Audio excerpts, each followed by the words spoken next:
EdTech Mondays Africa is supported by the MasterCard Foundation Center for Innovative Teaching and Learning and is part of the Foundation's Young Africa Works programming.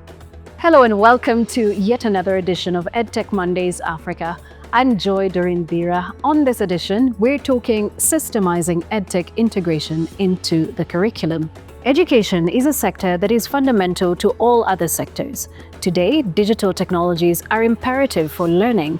When applied effectively, digital technologies can enhance education quality, accessibility, and affordability. Digital education denotes the application of digital technologies in education and education on how to use these technologies, in essence, the digital literacy and skills. In addition, procuring devices, software, and maintaining digital platforms stretches educational budgets that are already struggling to accommodate widespread technology adoption within the curricula. The extent to which digital technologies are used for teaching and learning and for enhancing specialized ICT has been hampered by the absence of competency framework for students and teachers, the lack of integration of digital literacy, skills, educational technologies localized content into the curriculum, and the limited number of skilled teachers to deliver ICT courses. Yet, there are immense benefits of integrating such technology standards in the continent's education system. In addition, a standardized EdTech framework enhances quality control and positive learning outcomes, ensuring that technology or technological tools genuinely enhance learning rather than disrupt it. This edition of EdTech Mondays Africa seeks action on Recommendation 6 of the 2024 EdTech Conference to systemize EdTech integration by introducing and enforcing clear, context-relevant standards for integration of technology into the educational curriculum. And we're asking, what are the benefits of a systematic, consistent approach to EdTech integration that is adoptable across diverse educational curricula? Our panelists for this edition are Adolf Kinyero, Senior ICT Officer, Tanzania Institute of Education, Tabitha Wairimu Ngugi, who is the Learning Science Manager at iHUB Kenya, Natalie, who is the founder and CEO Wonderspaced in Ghana, and Mukundi Lambani, co-founder and CEO Ambani Africa, based out of South Africa. Thank you all for joining us on this edition. And I guess the first question I'm going to pose is to Adolf. Adolf, knowing that you are among all the panelists for sure, coming in from the government side, what is your assessment of the technology in the current curricula in Tanzania? And how exactly do you think the education systems are prepared to adopt this kind of technology in learning system across Tanzania? And maybe you're even sharing your views across the continent.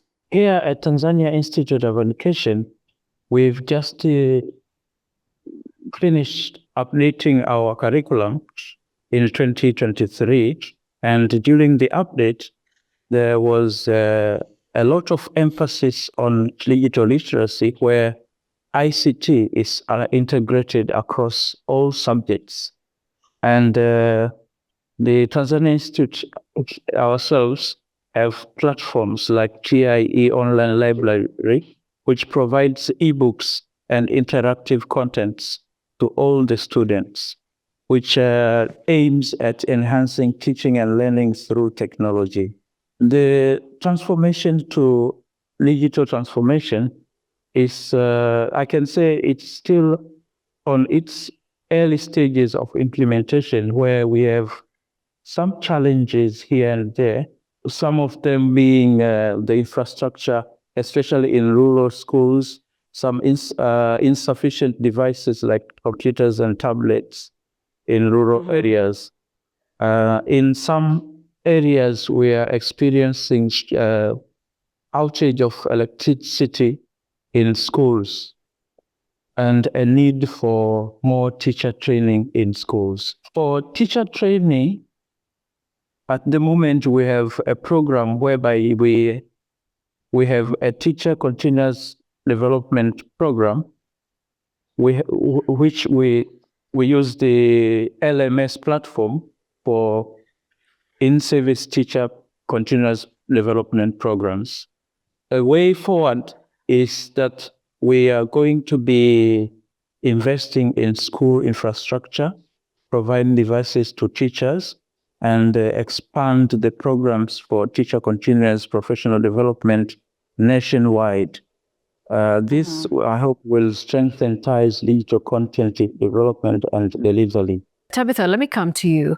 Why exactly do you think it's important, and especially now, to establish clear context-specific standards, for integrating EdTech into educational curricula from your perspective? The first bit being pedagogical rigor. That sounds complicated, but it's not. With the advancement of technology in education comes people getting content from random places.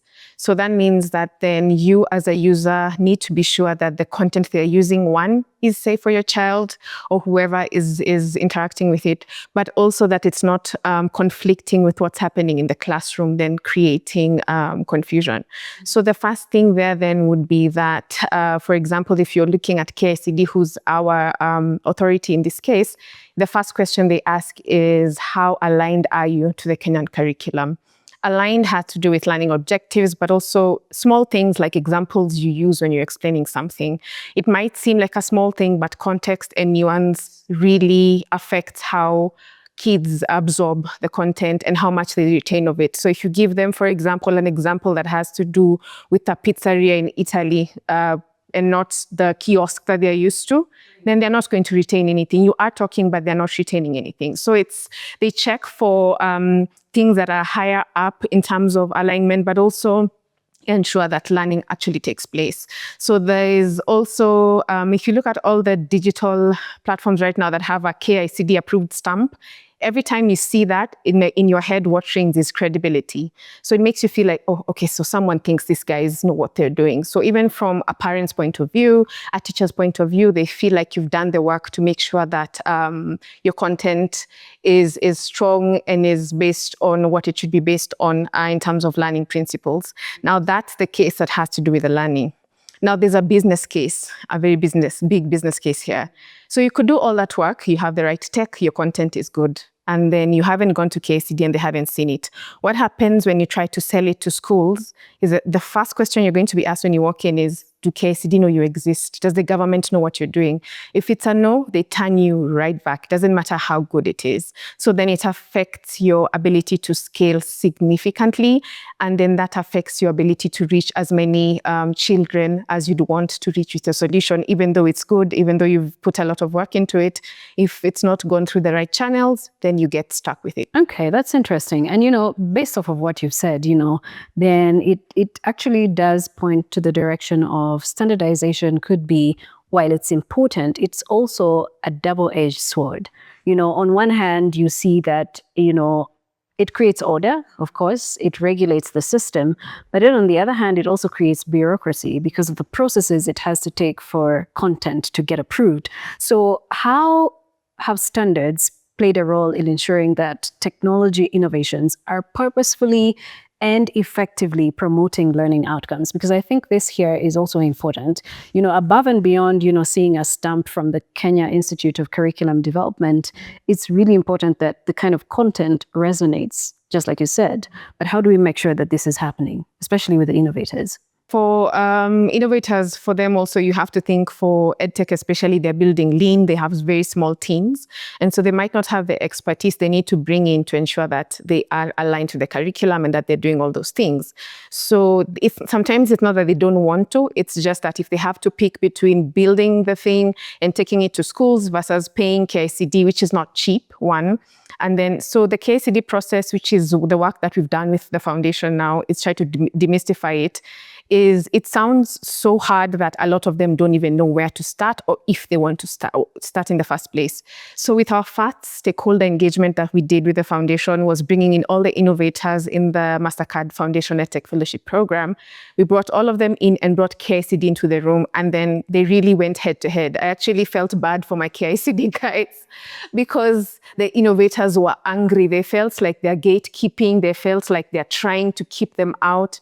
And KCD was saying, listen, no, we are not against you. We actually now are pro-technology, but you guys are not coming to us. It's a joke that we make nowadays that innovators prefer to ask for forgiveness and not permissions. So they run to the schools, and then if they're caught, they're like, okay, let's talk. Let's also hear from, the innovators here, because, Mukundi and Natalie, there's a disconnect, of course, or a perceived disconnect between the EdTech content developers and the content regulators here. But what are the issues that we're looking at?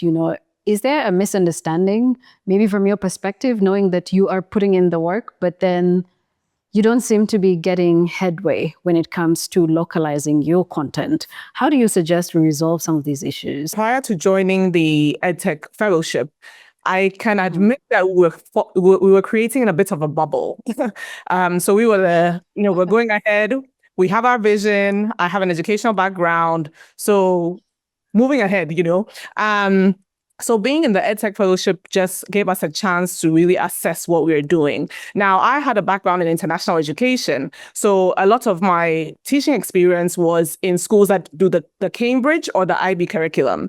And so that's another difficulty that we have in Ghana. We have a very diverse landscape for education, and different schools use multiple curricula.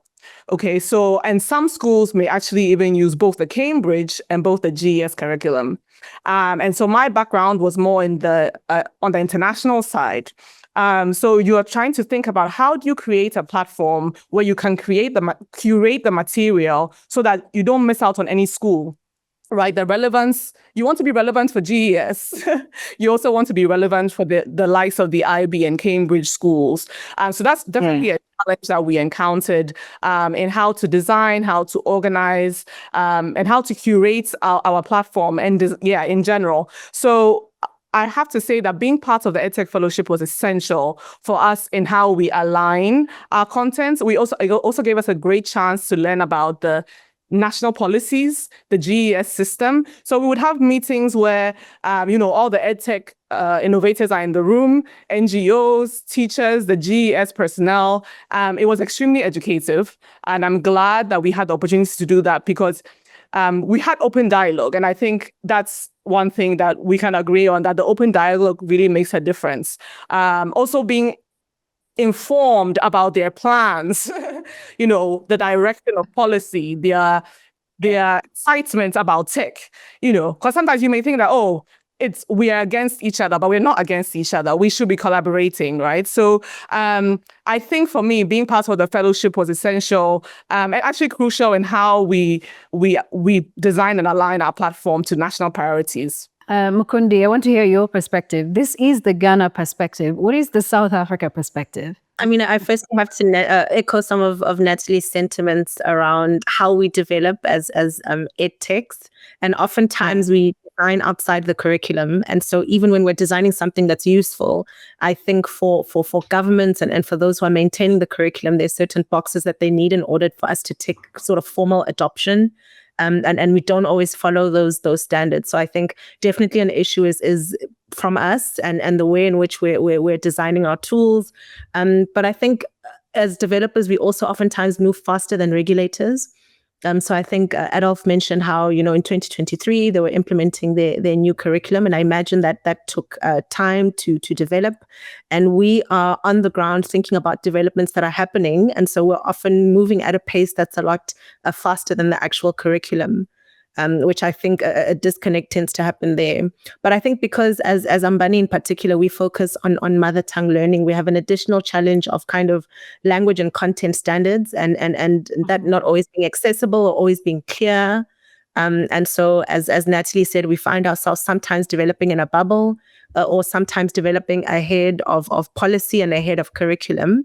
But I think some of the things that we can do as a solution is definitely engagement. So having spaces, and I think the conference was one, but really having regular engagement forums where as EdTech creators, we can actually access curriculum bodies or assessment boards. I think even shared innovation, sandboxes or spaces where we can test out solutions actually within those regulatory boundaries so that we're doing that as we're developing and not developing separately, then presenting a solution.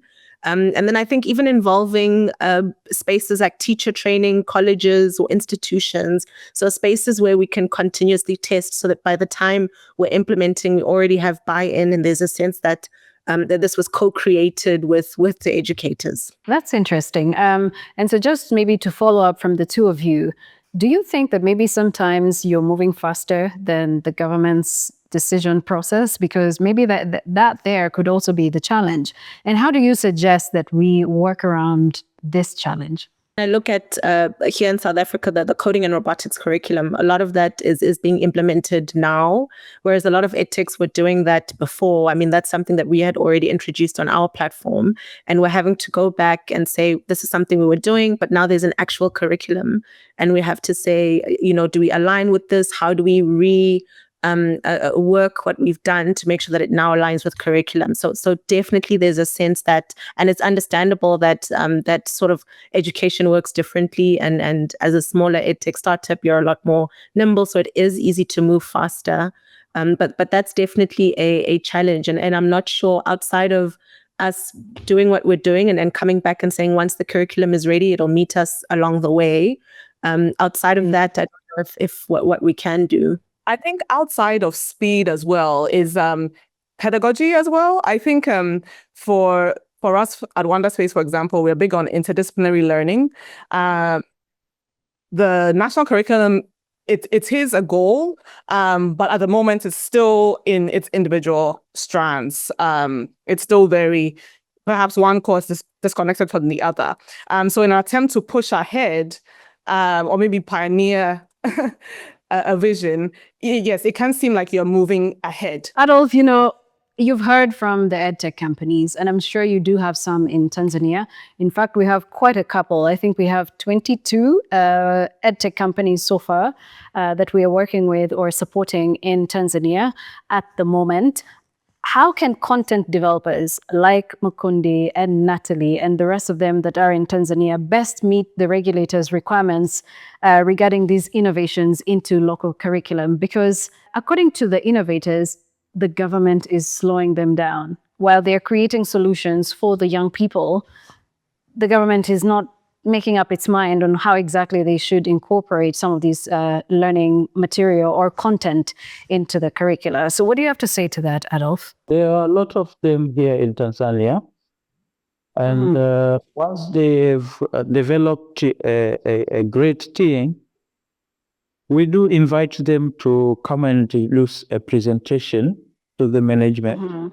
And once the solution is found that it's good and it can help our kids in school, we step into signing an MOU between Tanzania Institute of Education and the startup company so that they can start developing that solution to scale it out to nationwide. What is your assessment of the ones that have been approved? What kind of content are they developing that aligns to the Tanzania curricula? We have one tech company which develops some a platform whereby students can interact with an AI kind of system, whereby they can ask questions, they get answers, they can assess themselves, learn and assess themselves with the system.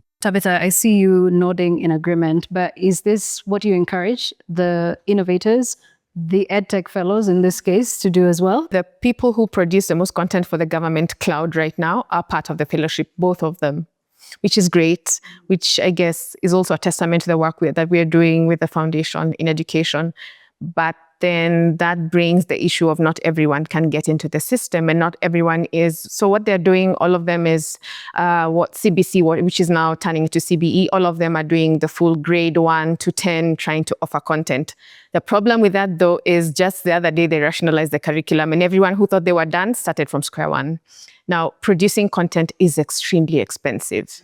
So that's now becoming costs that they don't know if they want to keep. The ROI isn't looking good because the government buys your content and then the same government then goes and changes the curriculum and then you have to go through the curation process again. And so, yes, we do encourage them to get the curation process done. By KICD, now that we are doing the work with them, then we've created a tool, what you call a toolkit to the foundation, which is it's basically where do you start? What are the things that they'd be flagging if they were checking? Now, if you don't have this, what usually happens is, say you have a storybook, give it to them, and then they give you a 50-page report on all the things you're doing wrong that you need to then revise. And then usually that we've had people in the cohort say it took them 2 years to even just get from you can imagine 2 years of waiting for a report. And then by the time it comes, the curriculum has changed and you paid money to the same government. I'm sure there's some advice that you do give some of these fellows. What are you telling them, in terms of how best they can meet the requirements that the government is asking of them, the Kenya Institute of Curriculum Development and other regulators as well? What kind of advice are you giving them? Because maybe sometimes they're developing solutions that maybe are 5 years ahead of time. Is the government able to assess and say, we don't need that now, but we're going to need it in the near future? Like, what is that interaction you're having with the government at the moment? So unfortunately, they're not saying you're going to need it in the near future. They just stop at the we don't need it now, which can be very discouraging for innovators. So what we do tell them is, unfortunately, because we have growth stage startups at this point, all of them have an MVP and they're in the market. So it's now to see where are you versus where you should be. And then because we have the upper hand where the foundation and iHUB is working with KICD, then they are able to understand what they need to fix within the product faster. Now, that's a benefit from being in the program. Now, if you weren't in the program and you're trying to do the same thing, I would say go to KICD, get to sit down with the curators, have them look at just one. That's the other thing they all try to do, is if you have grade 1 to 10 content, they want to submit grade 1 to 10 content for curation. That's going to take a year for them to even assign someone to check. So usually, because the things they flag are going to be repetitive within the content, just have them look at a small bit and then figure out what you're doing wrong, and then now correct the entire bit before you give it for curation. So there are small tips and tricks here and there. Adolf, let me just come back to you based off of what Tabitha has said, the fact that this government process takes some time, and maybe these EdTech content developers are running businesses, for-profit businesses. So they have to strike a balance between waiting on the government to make up its time, and then at the same time, being able to make sure that they're paying their teams as well, or meeting their teams' demands. How are you factoring in those aspects in the decision-making process? Quality assurance for the content that falls to the kids in schools. We have to go through the contents that are created by startup companies to see if the contents are suitable for the kids. Once they are suitable, we approve them to be used in the schools. That's only when the company can start now, whether it's selling the solution to schools or partnering with TIE to distribute the solution to the schools. So give or take, how long does this process take? I can say from the moment they come and knock our door to reaching a place where now the solution can be distributed. It takes not less than 8 months, and it can go to 1.5 years, depending on the kind of solution that is being evaluated. So that means the systemization could take longer, depending on the learning solution that we are looking at. I don't know how long it takes, Natalie and Mukundi in South Africa and in Ghana. Maybe you could let us in, because I'm sure you've tried to pitch these things to the government regulators, content regulators in this case. How long has it taken? What kind of feedback have you gotten?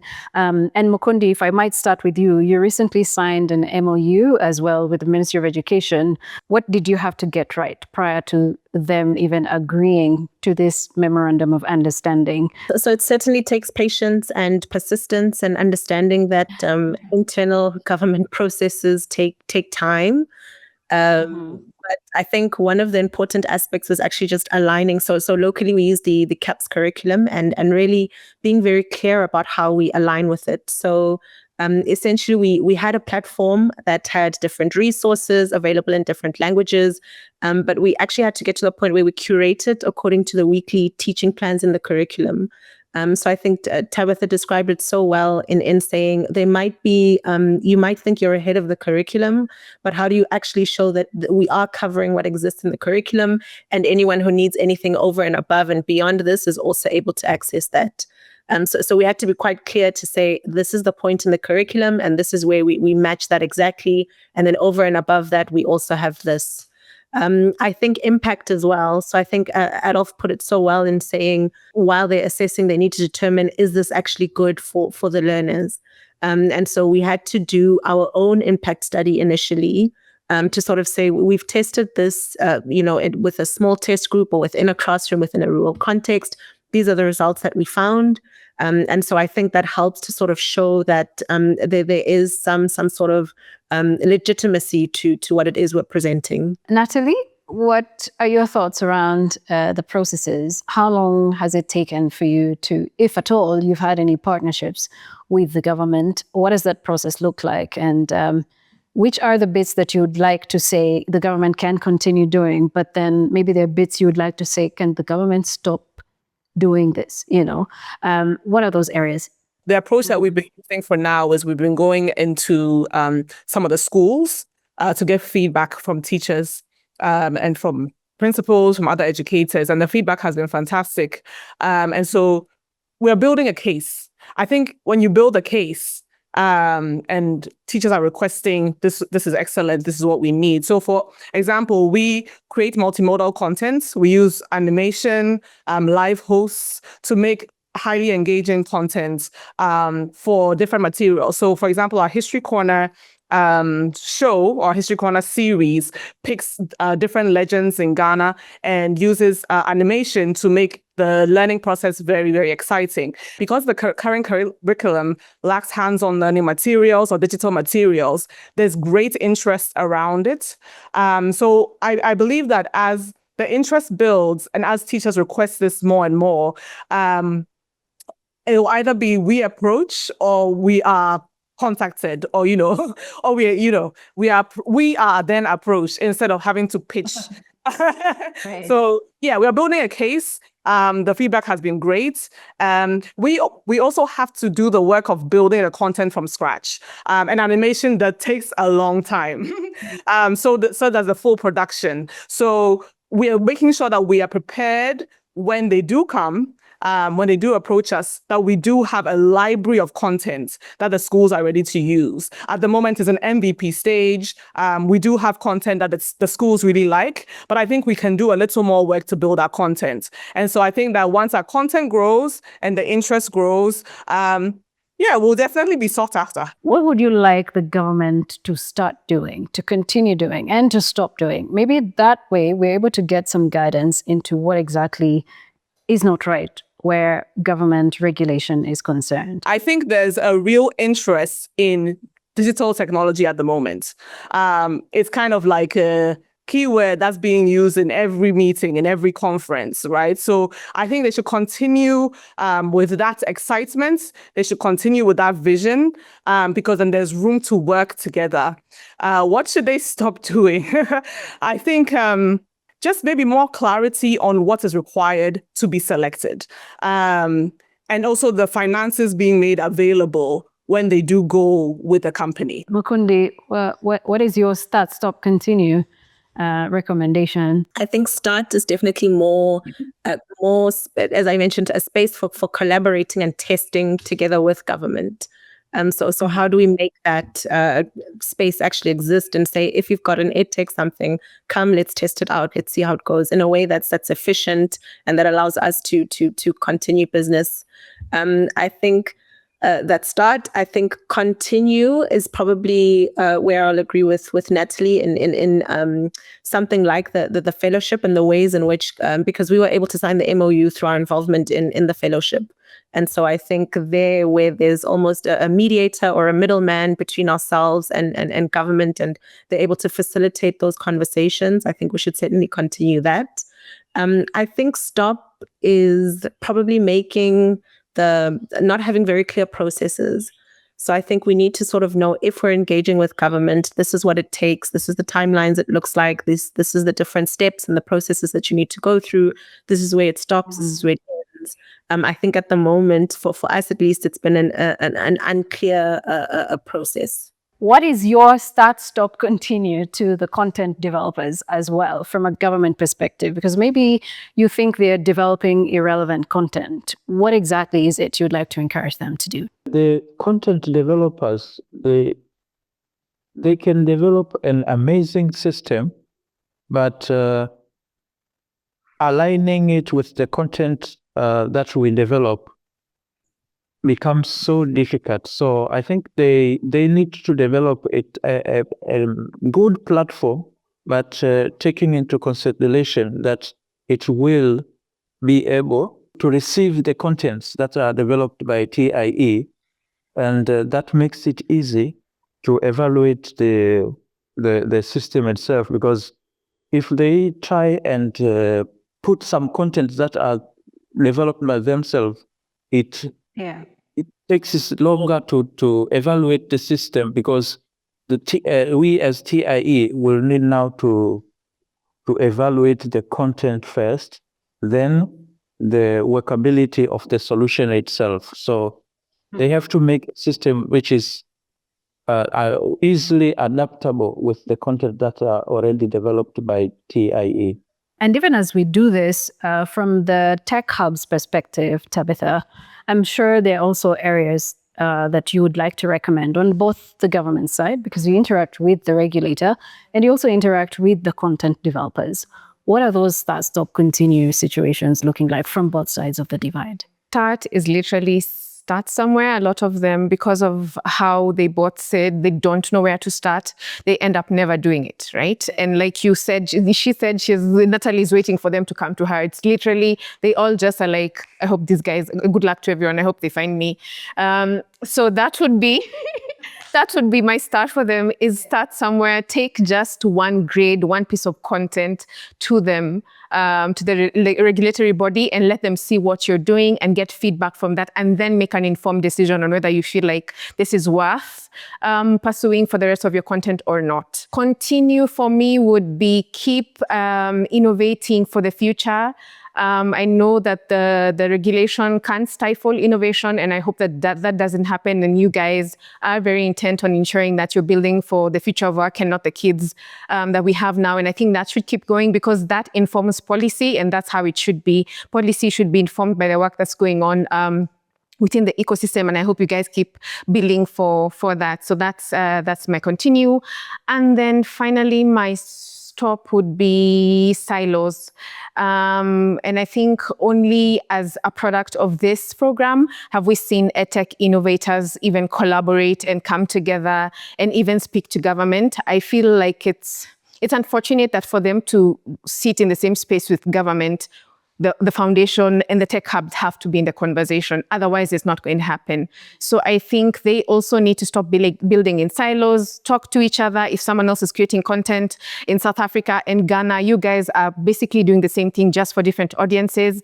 Talk to each other, figure out, like she seems to have cracked it. I mean, Mukundi seems to have cracked something. You know something about how to navigate this. And so Natalie could speak to you and benefit from your knowledge on how not to waste time on the things you feel like you wasted time on. So that would be my stop for me. Stop building in silos. I feel like that's for the EdTech ecosystem. Regulators, those ones I feel like we need a whole day for.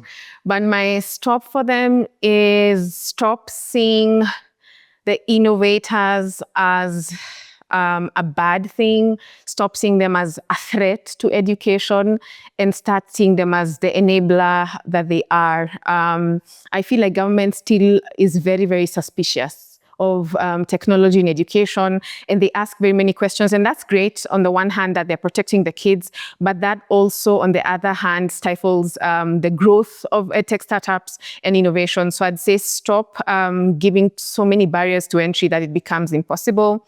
Continue setting standards, though. I feel like even while you're trying to get your, here it's called curation, the process of getting approved. I feel like it forces them to document everything they do. And sometimes they inadvertently find a lot of gaps within the things that they're teaching. And they're like, oh, okay, so we covered this here, but we could have done this here. So the documentation in itself, even as it's rigorous and tenuous, does have good parts about it where they get to just make sure that the Q&A is solid. So keep doing that. I like the standards bit that the government provides. Stop gatekeeping. Stop gatekeeping. Stop gatekeeping. Yeah. In all of this, context, we're actually leaving out an important stakeholder, who is the teacher. And I think that this teacher empowerment as well is very important. And so the question to all of us is, how can teacher training programs be improved to ensure that educators feel confident, using the technologies that are in the classrooms? So certainly in working with the educators as we're developing the solution has been a lesson and something we're continuously trying to do. And then I think moving away from, once we have our solution, moving away from sort of once-off workshops and thinking about how we create communities or how we can create ongoing professional development. So I think we found that things like offline support, so having WhatsApp-based communities where educators are engaging with each other as they're using the tool and sort of saying, this is what I've done in my classroom, or this is what I'm looking for. Can anyone support? But I think finding ways of moving away from just a once-off kind of, this is the solution, you went through the workshop to use it, that's it. But saying, how do we create an ongoing community a perspective or a way of doing things? And then I think secondly, obviously from us, is always being a language inclusive in our tools. So even for the educators, how are we introducing the platform to them in a language that they understand best? And what are we doing inside the platform to make sure that even the teachers are able to navigate in their mother tongue? All right. So just give me a practical example. How are you doing this for the teachers? Like, are you going to a certain province and saying, this province has a dominance of, say, Zulu, right? And so you incorporate the Zulu language lessons for those particular teachers. How is it going? So I think a good example is some of the work we did actually in isiZulu in KwaZulu-Natal, in an area called Bergville, which is a rural area, and we're working with ECD educators, and there obviously the workshop itself was done in isiZulu, as much as possible, going through the different lesson plans and the different things that we had set up through that process was done completely in their mother tongue. And then obviously our resources are also in their mother tongue as well. So all of the books, all of the posters, all of the physical resources that they're getting are in both theirs and the mother tongue of the learners.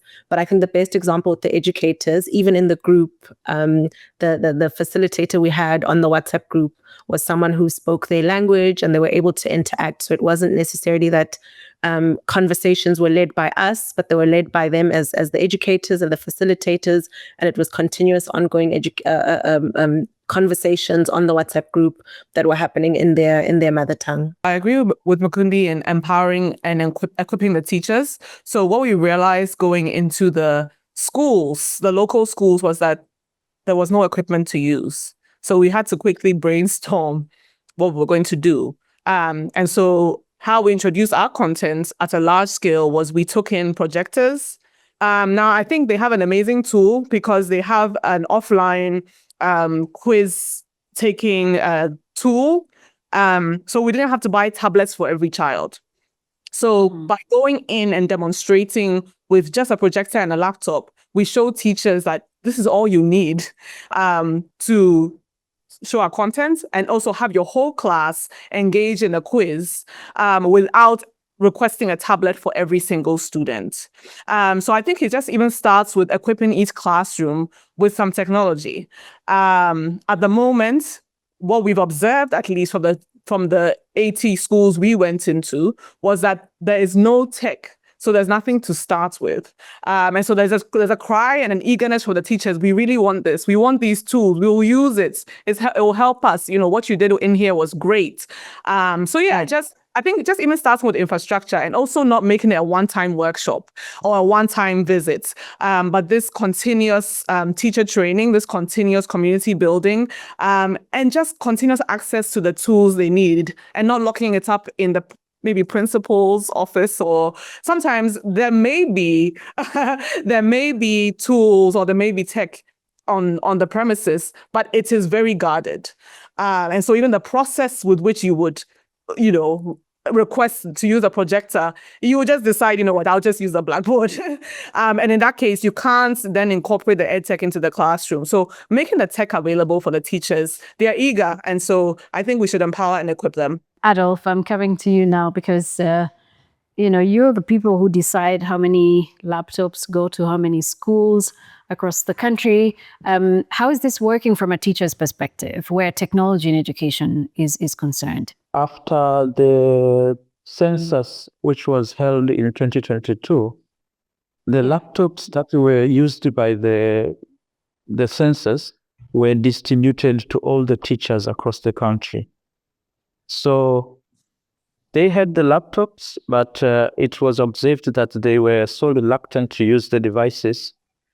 And when we updated our curriculum in 2023, we were supposed to train all the teachers on the new curriculum. We used the training as an enforcement mechanism for the teachers to use the devices. So at the headquarters at TIE, we have an AI smart classroom. So a facilitator sitting at the headquarters was facilitating to the teachers across the country in zones, like 3 regions at once. And we kept going until the whole country was covered.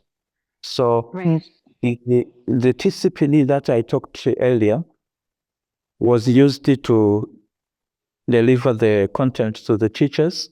And in the TCPD system itself, we added a report portal where you can see how many people are accessing the system, which type of content they are accessing, how many are males, how many are females, and what type of contents are accessed the most, and things like that.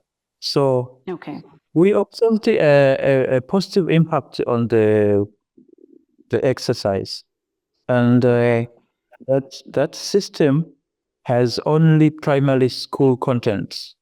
So based on the statistics that were observed, we managed to obtain the data that can help us to make an informed decision. And now we'll go for secondary school contents. I think that will start this next financial year, or maybe early next year, we'll start having some secondary school contents on the same platform. And as we bring this conversation to a close, maybe I would like to get a one-sentence conclusion on how best you think we can systemize EdTech into the curricula. Tabitha, let me start with you on this one. I'd like for the innovators to build with the end in mind. A lot of times they build tech that, like they say, is not compatible with what's going on in the classroom. So whether that means offline capabilities, building for low internet, I'd say for you to be able to systemize that, then the product also needs to be built for that same ecosystem. So build with the users in mind. Natalie, what would it be for you? I think it's the provision of infrastructure so that they can even begin to use our products. Great. Infrastructure. Mukundi. Collaboration, seeing each other as partners, all working towards the same goal. Collaboration. Seeing each other as partners, working towards the same goal. And Adolf, what is it for you? What would you like to see before we can systemize EdTech into the curricula? I think on the government side, they need to push so hard to have the infrastructure in place. And for the EdTech, I think they need to look at the option of having their platforms work offline, because the infrastructure will be built, but there will always be a place where something is missing. So we need to get the platform that can also work offline. That's very critical, especially for schools that are far out of, the internet access areas. It's very important that these solutions work both off and online as well. And I think that's pretty much how we've come to the end of this conversation. I mean, collaboration, because seeing each other as partners, working towards the same goal, and also getting the infrastructure fixed, just to make sure that everything is working. But to the EdTech innovators, making sure that your solutions can cover both online and offline usage. And I believe developing with the end in mind, or designing with the end in mind, I think that's very critical as well, as we try to systemize EdTech integration into the curriculum. And I think with that, thank you so much all for joining us on this edition. It was an absolute pleasure. My name is Doreen Bira. Until the next one, bye-bye for now. EdTech Mondays Africa is supported by the MasterCard Foundation Center for Innovative Teaching and Learning and is part of the Foundation's Young Africa Works programming.